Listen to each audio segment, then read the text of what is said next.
Bonjour à tous, je suis à Prague et je suis à quelques pas de la place de la vieille ville. Aujourd'hui, on va aller voir la fameuse horloge astronomique de Prague. Et si vous aussi, vous avez envie de comprendre comment la lire, suivez-moi. Allez, c'est parti!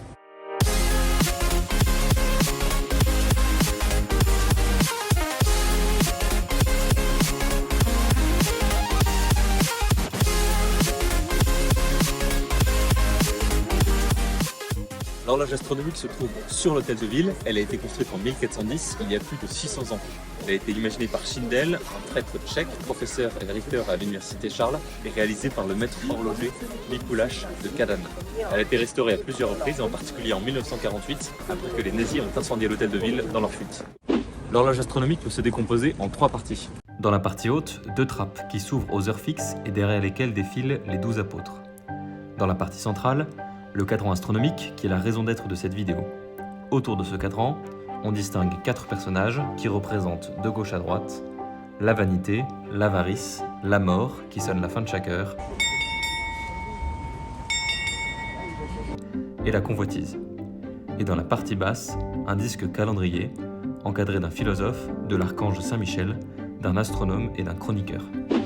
Avant d'énumérer les 8 éléments que je vous propose de lire sur le cadran astronomique, il est indispensable qu'on distingue ensemble 6 de ses composantes. 1. Le fond, qui est fixe. 2. La couronne, qui l'entoure, sur lesquelles sont inscrits les nombres de 1 à 24 en chiffres arabes. 3. La main dorée, qui est dans le prolongement de l'aiguille solaire.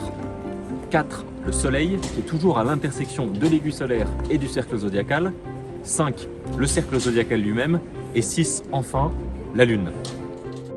Ces 6 pièces permettent de lire 8 éléments, 4 types d'heures différents, le moment de la journée, la position du soleil, les signes du zodiaque et la phase lunaire. Je les ai organisés dans un certain ordre, tel que nous portons tout d'abord notre attention sur la main dorée, ensuite sur le soleil et enfin sur le cercle zodiacal. S'il y a un de ces éléments qui vous intéresse tout particulièrement, vous pouvez directement vous y rendre en utilisant les chapitres de cette vidéo. Rentrons donc dans le vif du sujet. Quelle heure est-il ?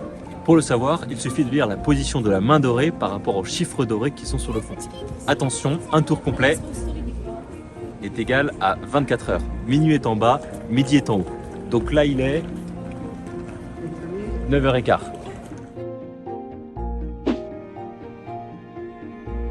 Mais à l'époque, ils utilisaient aussi les heures italiques, qui sont le nombre d'heures écoulées depuis le coucher du soleil.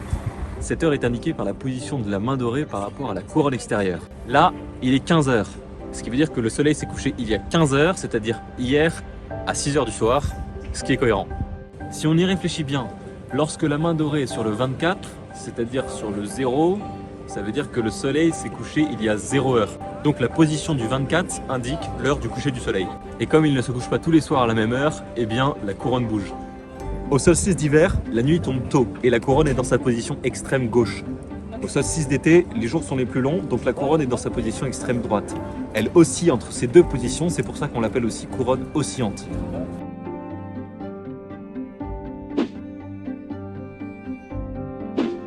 Le soleil est toujours sur l'aiguille solaire, mais il peut se déplacer le long de celle-ci. En hiver, le soleil est plus proche du centre du cadran, alors qu'en été, il est plus loin. Lorsqu'il est au-dessus de la partie noire du fond, c'est la nuit.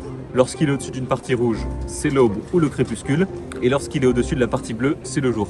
On peut d'ailleurs distinguer aurora, l'aube, ortus, le lever du soleil, occasus, le coucher du soleil et crepusculum, le crépuscule. La partie bleue est aussi séparée en 12 portions dans lesquelles sont inscrits les nombres de 1 à 12 en chiffres arabes noirs. Il s'agit des heures temporaires. Elle divise la durée séparant le lever du coucher du soleil en 12 segments égaux. Comme la durée du jour varie en fonction des saisons, la durée des heures temporaires varie aussi. Elle est maximale au solstice d'été, intermédiaire aux équinoxes et minimale au solstice d'hiver. Pour comprendre comment sont délimitées les aires des heures temporaires sur le fond, il suffit de courber les segments des heures temporaires sur les cercles concentriques dorés du fond. On observe alors qu'en reliant les extrémités des segments entre elles, on obtient les arcs dorés qui délimitent les heures temporaires. C'est toujours bien le soleil qui indique l'heure temporaire. Sur le fond, on distingue aussi 3 cercles concentriques dorés qui représentent du plus petit au plus grand le tropique du Capricorne, l'équateur et le tropique du Cancer. La position du soleil de l'horloge par rapport à ces cercles représente la position de la projection du soleil sur la Terre. Au solstice d'hiver, le soleil est au-dessus du tropique du Capricorne, aux équinoxes, il est au-dessus de l'équateur, et au solstice d'été, il est au-dessus du tropique du Cancer. Pour lire les signes du zodiaque solaire et lunaire, une petite parenthèse astrologique s'impose. La Terre tourne autour du Soleil et son orbite définit un plan qu'on appelle l'écliptique. Du point de vue de la Terre, le Soleil, les planètes du système solaire et la Lune sont tous compris dans une bande de 8 degrés de part et d'autre de l'écliptique.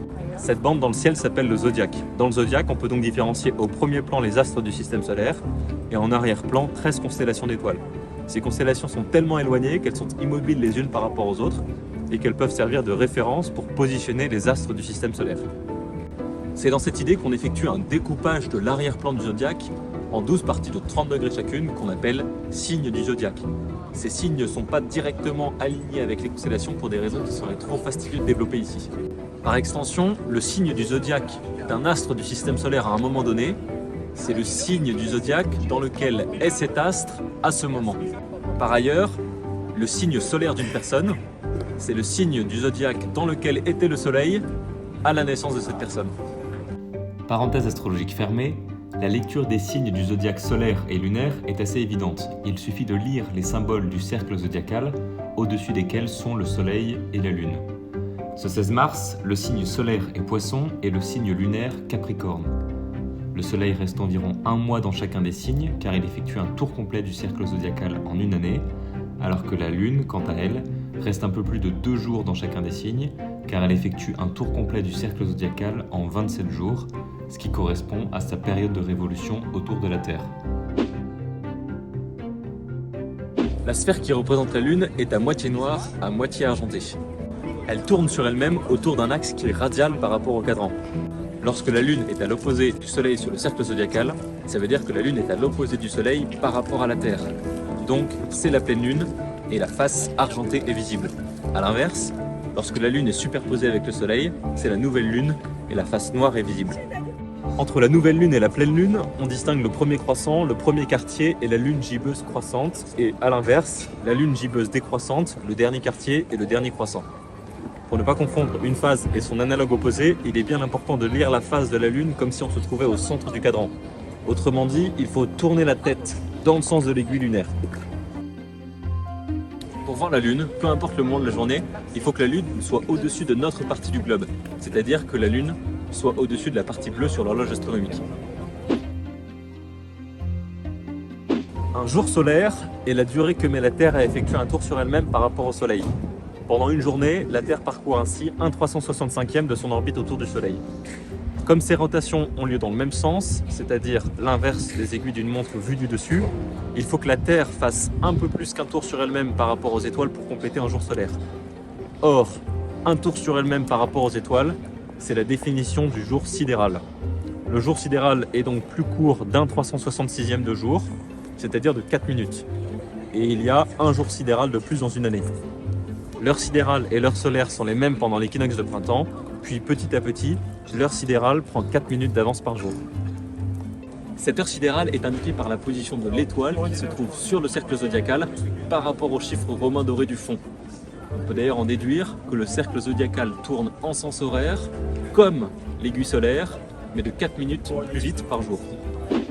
Voilà, vous savez maintenant comment lire l'heure solaire, l'heure italique, le moment de la journée, l'heure temporaire, la position du soleil, les signes du zodiaque, la phase de la lune et l'heure sidérale sur l'horloge astronomique de Prague.